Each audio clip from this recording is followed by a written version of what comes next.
નમસ્કાર મિત્રો, આ વિડીયોમાં આપણે સાહિત્ય જગતના ઇમ્પોર્ટન્ટ પ્રશ્નો લઈશું જે ઘણી કોમ્પિટિટિવ એક્ઝામમાં તમને ઉપયોગી બનશે.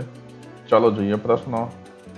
ઉસનસ એ ઉપનામ તખલ્લુસ કયા ગુજરાતી કવિનું છે? જવાબ છે નટવરલાલ પંડ્યા.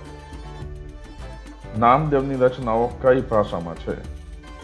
જવાબ મરાઠી ભાષામાં.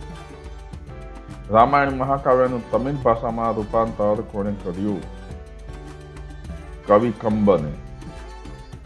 Child is father of man એવું કોણે કહેલું? વિલિયમ વર્ડ્સવર્થે. ભારતીય નાટ્યશાસ્ત્રના પિતા કોને કહેવામાં આવે છે? ભરત મુનિને. તો મિત્રો, આવા જ અન્ય વિડીયો મેળવવા માટે મારી યુટ્યુબ ચેનલ માય સ્ટુડન્ટ એજ્યુકેશનને સબસ્ક્રાઈબ કરજો અને આ વિડીયો તમારા અન્ય મિત્રોને પણ શેર કરજો. ધન્યવાદ.